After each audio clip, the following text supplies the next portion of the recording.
अस्सलामुअलैकुम वरहमतुल्लाहि वबरकातुहू। दोस्तान मोहतरम, कैसे हैं आप सब? उम्मीद है सब खैर वाफ़ियत से होंगे। मेरे प्यारे अज़ीज़ दोस्तों, आज की इस वीडियो में हम बात करेंगे ईद की नमाज का आसान तरीका जो हर एक के दिमाग में फ़िट हो जाए, क्योंकि बहुत सारे लोग ईद के दिन परेशान रहते हैं कि हमें नमाज कैसे पढ़ी जाएगी, नियत कैसे करी जाएगी। तो लोग जो है अपने पड़ोस वाले को देख रहे होते हैं कि नमाज कैसे पढ़ रहा है। तो आप ये वीडियो देख लेंगे, इंशाल्लाह आपको ज़रूरत नहीं पड़ेगी जो है अपने पड़ोसी को देखने की, आप ख़ुद ही नमाज अदा कर लेंगे इमाम साहब के पीछे। आपको क्या करना है? सबसे पहले आपको नियत करनी है, ईद की नियत करनी है। नियत जो है वो दिल के पुख्ता इरादे का नाम है। जब आपने नियत कर ली अपने दिल में कि मैं ईद की नमाज़ पढ़ रहा हूँ, तो आपकी नमाज हो जाएगी। लेकिन ज़बान से कह लेना मुस्तहब है, तो बेहतर है आप ज़बान से भी कह लें। इस तरीके से आप नियत कर सकते हैं। नियत की मैंने 2 रकात नमाज वाजिब ईद उल फित्र की 6 ज़ायद तकबीरों के साथ, पीछे इस इमाम के मुँह मेरा तरफ काबे शरीफ के अल्लाहु अकबर।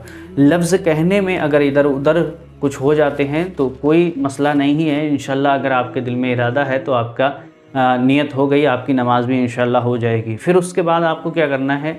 अल्लाहु अकबर कहकर जब आप हाथ बांधेंगे, उसके बाद आपको सना पढ़ लेना है। ठीक है, अल्लाहु अकबर कहकर आपको हाथ बांध लेना है, फिर उसके बाद सना पढ़ना है। सना क्या? सुब्हानक अल्लाहुम्मा व बिहम्दिका व तबारक अस्मुका व तआला जद्दुका व ला इलाहा गैरुक। ठीक है, ये आपको पढ़ लेना है। इमाम साहब भी पढ़ेंगे, इसको आहिस्ता पढ़ना है। फिर उसके बाद इमाम साहब तकबीर कहेंगे, इमाम साहब अल्लाहु अकबर कहेंगे, आपको अल्लाहु अकबर कहना है, फिर हाथ छोड़ देना है।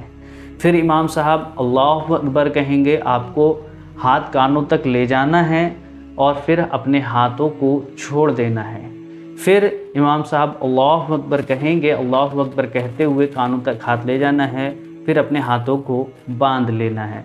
फिर इमाम साहब जो है सूरह फातिहा यानी अलहम्द शरीफ पढ़ेंगे, फिर उसके बाद कोई सूरा पढ़ेंगे, सूरत मिलाएंगे उसके साथ। ठीक है, फिर अल्लाहु अकबर कहेंगे और रुकू में चले जाना है आपको इमाम साहब के साथ। फिर जिस तरीके से रुकू सजदा होता है उस तरीके से कर लेना है। पूरी अपनी 1 रकात कंप्लीट कर लेनी है।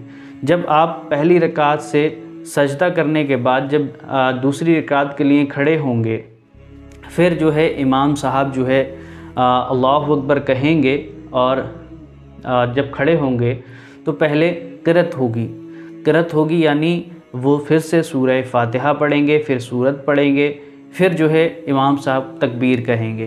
फिर अल्लाहु अकबर कहते हुए आपको कानों तक हाथ ले जाने हैं। जब इमाम साहब अल्लाहु अकबर कहेंगे, आपको कानों तक हाथ ले जाने हैं, फिर हाथ छोड़ देने हैं। फिर अल्लाहु अकबर कहेंगे, फिर आपको हाथ छोड़ देने हैं। फिर अल्लाहु अकबर कहेंगे, फिर आपको हाथ छोड़ देने हैं। और जब चौथी मरतबा अल्लाहु अकबर कहेंगे, आपको रुकू में चले जाना है बिना हाथ बांधे। ठीक है, फिर आपको समी अल्लाहु लिमन हमीदा जब इमाम साहब कहेंगे, रब्बना लकल हम्द कहते हुए खड़े हो जाना है।